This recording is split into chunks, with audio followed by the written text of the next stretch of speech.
வாய் விட்டு சிரித்தால் நோய் விட்டு போகும் ரேடியோ சிரியின் மேஷராசி நேயர்களே, ஊரை சுத்தி எவ்வளவு கல்யாணம் தெரியுமா? பொள்ளாச்சியில கல்யாணம், உடுமலைப்பேட்டையில கல்யாணம், தொண்டாமுத்தூர்ல கல்யாணம், மேட்டுப்பாளையத்துல கல்யாணம், பீலமேடு, அவினாசி, எங்க பார்த்தாலும் கல்யாணம். ஆனா ஒண்ணுத்துக்கும் போக முடியல. அப்படி நீங்க சொல்லும் போதே, ஏன் அங்கிள் அவ்வளவு பிஸிங்களா? ஒருத்தவனும் பத்திரிக்கை வைக்கலையா ராஜா? காரி துப்புறது டால்பி டிடிஎஸ்ல கேக்குமா, உங்களை நீங்களே இன்சல்ட் பண்ணிக்குவீங்க அப்படின்றாங்க. அடுத்ததாக வரும் நம்ம ரிஷபராசி நேயர்களே, நம்ம கஷ்டத்தை ஒருத்தவங்க கிட்ட சொல்லும் போது அப்புறம் என்னாச்சு அப்படின்னு கேட்டா மீதிய சொல்லாதீங்க. ஏங்க? ஏன்னா அவங்க நம்ம கிட்ட கேக்குறது கஷ்டத்தை இல்ல, நம்ம கதைய. சக மனிதனை மனிதனாய் மதிக்காதவனை இறைவன் மதிப்பதில்லை. அந்த மாதிரி ஆளுங்களை நீங்களும் மதிக்காதீங்க அப்படின்னு நீங்க பொதுவா எல்லாருக்கும் அட்வைஸ் பண்ணுவீங்களா? அடுத்ததாக வரும் நம்ம மிதுன ராசி நேயர்களே, ஏங்க அந்த பொண்ணை பாருங்க. எந்த பொண்ணை சொல்றீங்க? அந்த கல்யாண மண்டபத்து வாசல்ல ஒரு பொண்ணு நிக்குது இல்ல? ஆமா. அந்த கோலத்து மேல நின்னுட்டு இருக்காளே? ஆமா. அந்த பொண்ணை பாருங்களா, வித்தியாசமா இல்ல? எதுக்கு அந்த பொண்ணு கல்யாண மண்டபத்து வாசல்ல கோலத்து மேல நின்னுட்டு இருக்கு? அதாவதுங்க, அவங்க அப்பா அம்மா அவளை கல்யாண கோலத்துல பாக்கணும்னு சொன்னாங்க. அதான் காலையிலே மண்டபத்து வாசல்ல வந்து நிக்கிறான். அப்படி நீங்க சொல்லும் போதே சந்திராஷ்டமும் தெரியுமா? தேவையில்லாம சண்டை வருமா? வாய மூடி சும்மா இருக்கவும். கடகராசி நேயர்களே, அன்னையிடம் நீ அன்பை வாங்கலாம், தந்தையிடம் நீ அறிவை வாங்கலாம். அப்படியே பொண்டாட்டிக்கிட்ட நீ அடி வாங்கலாம்னு சொல்லி இருந்தீங்கன்னா நான் கல்யாணமே பண்ணிருக்க மாட்டேன்டா. மிஸ் பண்ணிட்டீங்களேடா. உங்களெல்லாம் மன்னிக்கவே மாட்டேன்டா அப்படின்னு பதார்த்தமா எல்லார் மேலயும் கோவப்பட்டுருவீங்களாம். சிம்மராசி நேயர்களே, கொடுமைனா என்னன்னு கேட்டீங்கன்னா, என்னங்க, 4 இடத்துக்கு நாம கிளம்பி போனா நம்ம வீட்டை பாதுகாக்குமேனு ஒரு நாயை வளர்த்தேன்.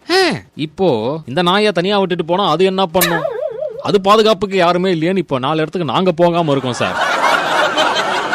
ஆனா அது 3 வேளைக்கு நல்லா தின்னுட்டு சந்தோஷமா தான் இருக்குன்னு நீங்க அப்படி ஸ்லைஸ் ஆஃப் லைஃப் அறிஞ்சு வைப்பீங்களாம். அடுத்ததாக வரும் நம்ம கன்னிராசி நேயர்களே, மோ சொல்றா, அரிசி ஊற வைக்க சொன்னல? ஆமா. 2 போடவா சர்ஃப் போடவா? எத்தனை ஸ்பூன் போடணும்? ராத்திரி பட்னி போட்டுருவாங்களாம் சார் உங்களை. அந்த அளவுக்கு இருக்குமா அம்மாவும் மகனும் இன்னைக்கு நீங்க மனசு விட்டு பேசிக்கிற சம்பவங்கள். அடுத்ததாக வரும் நம்ம துலாம் ராசி நேயர்களே, எக்ஸ்கியூஸ் மீ, சொல்லுங்க, நீங்க நம்ம அபார்ட்மெண்ட்டுக்கு புதுசா வந்திருக்கீங்களா? ஆமா. எத்தனை நாள் ஆச்சு? 2 days ஆச்சு. உங்க பேரு? என் பேரு பிரியா. Nice name. பிரியா ஒன்னு சொல்லட்டுமா? சொல்லுங்க. I love you. என்னதே? இதை 10 பேருக்கு வாட்ஸ்அப்ல உடனே அனுப்பிச்சீங்கன்னா 24 ஹவர்ஸ்க்குள்ள உங்களுக்கு நல்லது நடக்க வாய்ப்பு இருக்கு. அப்படி எஸ்கேப் ஆவீங்களாம். விருச்சிக ராசி நேயர்களே, தம் பொண்டாட்டி கவலையா இருக்கிறத எந்த புருஷனுமே விரும்புறது இல்லைங்க. ஆமாங்க. அதே மாதிரி தம் புருஷன் ஹாப்பியா இருக்கிறத எந்த பொண்டாட்டியுமே விரும்புறது இல்லைங்க.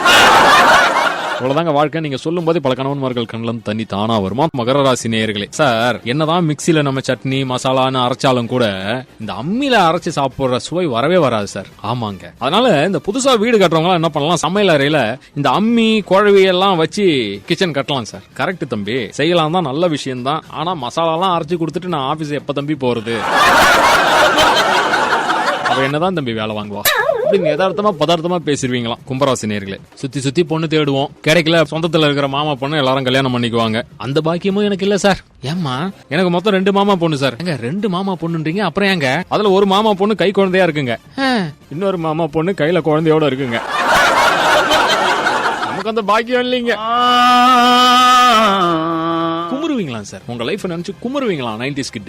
மேஷராசி நேயர்களே, சங்கடப்பட்டு போவீங்களா சார்? என் பொண்டாட்டி என்கிட்ட சரியாவே பேச மாட்டேன்றா சார், இதுக்கு ஏதாவது பண்ண முடியுமா சார் அப்படி நீங்க கேட்கும் போதே அபார்ட்மெண்ட்ல இருக்கிற எல்லா அங்கிளும் ஓடி வந்து, டேய் 1000ல் ஒருத்தவனுக்கு தாண்டா எப்படி அமையும், என்ஜாய் பண்றா.